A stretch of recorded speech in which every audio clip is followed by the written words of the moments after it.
Hi friends, welcome to mom of Kavi channel. இதுதான் வந்து தாத்தா பூண்டுங்க. இந்த செடி நீங்கள் யாரெல்லாம் பார்த்துருக்கீங்க கமெண்ட் பண்ணுங்கள்.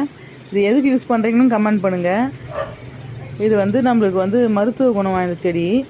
இது வந்து அதோடைய விதை, அந்த பூ நல்லா பூத்ததுக்கப்புறம் இது மாதிரி தான் இருக்கும்.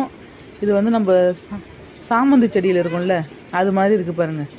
இது நல்லா அப்படி காற்றடிச்சோடனே பறந்து போய் எட்ட விழும். அதேமாதிரி அந்த இடத்த வந்து அந்த செடி வந்து வளரும். இது செடி இல்லை, கொடி வகை தான். இதோடைய இலையை வந்து நம்ம என்ன பண்ணுவோம், பறித்து வெட்டுக்காயம் போடுற இடத்த வைக்கலாம். ஃபஸ்ட்லாம் வந்து நம்ம தாத்தா பாட்டிங்கெலாம் வந்து இதை தான் யூஸ் பண்ணாங்க காயத்துக்கெலாம். அவங்க வந்து வயலில் வந்து வேலை செய்கிறப்ப மம்முட்டி, கத்தி அதெல்லாம் யூஸ் பண்ணுவாங்க. அப்போ அவங்களுக்கு வெட்டுக்காயம் வரப்போ அந்த ரத்தம் நிற்கிறதுக்காக இந்த இலையை கசக்கி வந்து நல்ல இது மாதிரி கசக்கி அதில் வந்து யூஸ் பண்ணுவாங்க. இந்த சாறு பட்டா உடனே ரத்தம் வந்து நின்றும், டக்குன்னு நின்றும். அவங்க டெய்லி இந்த இலையை கசக்கி வைக்கிறதால காயமும் சீக்கிரமாக ஆகிடும்.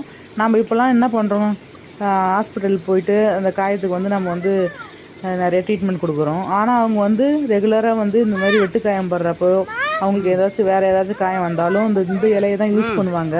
இந்த தலையை நல்லா கசக்கினோடனே அப்படியே சாறு வரும், நிறைய சாறு வரும். அதை என்ன பண்ணுவாங்க, டெய்லி வந்து அது மேலே படுறப்ப இயற்கையாகவே அவங்களுக்கு வந்து அது குணமடையும்.